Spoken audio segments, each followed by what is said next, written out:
Halo teman-teman, perkenalkan nama saya Esther Fielina Simanjuntak. Saya peserta Latsar CPNS tahun ajaran 2022 yang dilaksanakan oleh BPSDM Provinsi Sumatera Utara, Angkatan 3, Kelompok 3. Pada tanggal 27 Juli 2021, Presiden Jokowi resmi meluncurkan Corvelus Berakhlak dan Employer Branding Aparatur Sipil Negara atau ASN, Bangga Melayani Bangsa. Peluncuran Corvelus ini bertujuan untuk menyeragamkan nilai-nilai dasar atau Corvelus bagi seluruh ASN di Indonesia sehingga dapat menjadi fondasi budaya kerja ASN yang profesional. Corvelus Berakhlak yang dimaksud merupakan akronim dari berorientasi pelayanan, akuntabel, kompeten, harmonis, loyal, adaptif, dan kolaboratif. Adapun materi pokok yang akan kita bahas di modul ini adalah 1. Konsep pelayanan publik, 2. Nilai berorientasi pelayanan, 3. Panduan perilaku atau kode etik. Sebelum kita membahas apa itu definisi pelayanan publik, mari kita melihat fungsi dan tugas ASN berdasarkan Undang-Undang ASN. Fungsi ASN adalah 1. Pelaksana kebijakan publik, 2. Pelayan publik, 3. Perekat dan pemersatu bangsa. Tugas ASN berdasarkan undang-undang adalah 1. Melaksanakan kebijakan publik yang dibuat oleh pejabat pembina kepegawaian sesuai dengan ketentuan peraturan perundang-undangan. Kedua, memberikan pelayanan publik yang profesional dan berkualitas. Ketiga, mempererat persatuan dan kesatuan negara Kesatuan Republik Indonesia. Sekarang mari kita bahas apa itu definisi dari pelayanan publik menurut Lembaga Administrasi Negara tahun 1998. Pelayanan publik adalah sebagai segala bentuk kegiatan pelayanan umum yang dilaksanakan oleh instansi pemerintah di pusat dan daerah dan di lingkungan BUMN atau BUMD dalam bentuk barang dan atau jasa baik dalam pemenuhan kebutuhan masyarakat. Penyelenggaraan pelayanan publik. Penyelenggara pelayanan publik menurut Undang-Undang Nomor 25 Tahun 2009 tentang pelayanan publik adalah setiap institusi penyelenggara negara, korporasi, lembaga independen yang dibentuk berdasarkan undang-undang untuk kegiatan pelayanan publik dan badan hukum lain yang dibentuk semata-mata untuk kegiatan pelayanan publik.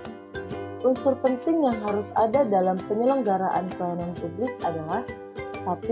ASN sebagai penyelenggara, 2. Publik atau masyarakat sebagai penerima layanan, 3. Kepuasan masyarakat atau pelanggan, atau customer satisfaction.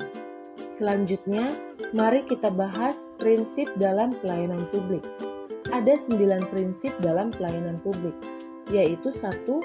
Partisipatif, yang artinya pemerintah perlu melibatkan masyarakat dalam merencanakan, melaksanakan, dan mengevaluasi hasilnya.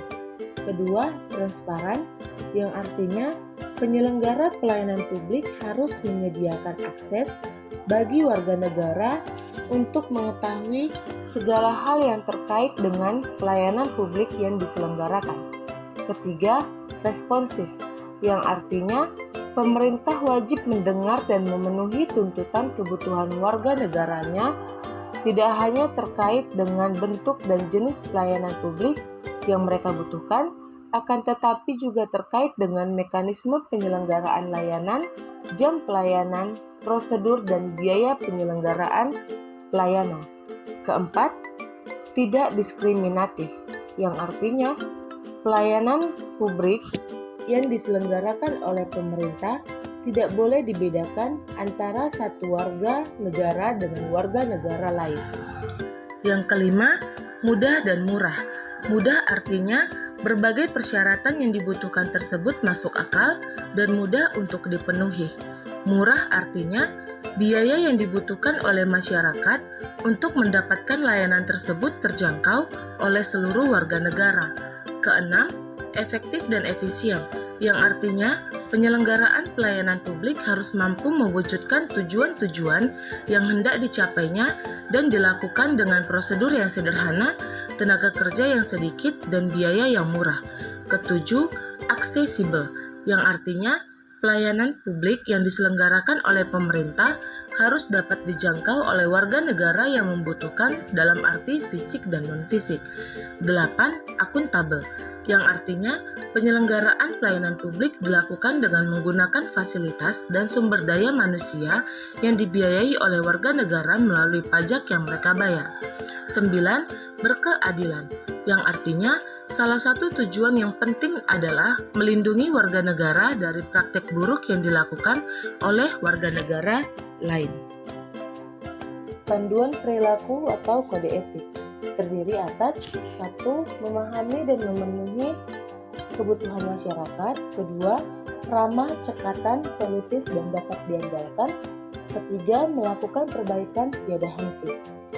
Ketiga hal tersebut yang menjadi dasar bagi seorang ASN dalam mengimplementasikan berorientasi pelayanan di tempat kerjanya. Berikut ini adalah contoh implementasi nilai berorientasi pelayanan di tempat kerja. Selamat pagi Pak, ada yang bisa kita bantu? Saya mau berobat loh Bu. Sudah pernah berobat di puskesmas ini sebelumnya? Sudah pernah. Boleh kita pinjam kartu berobatnya? Iya Bu. Ditunggu sebentar ya Pak, dulu di situ dulu ya.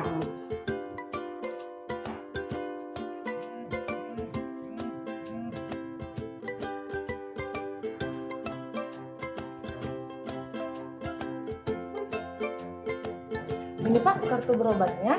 Ini rencana mau berobat ke poli apa hari ini? Saya mau rencana ke dokter gigi. Ke dokter gigi ya? Ada Pak. Ya, sudah, dari kami sudah selesai. Boleh ditunggu di depan ruangan dokternya. Nanti setelah dipanggil dokternya baru boleh masuk ke dalam ruangannya ya Pak ya.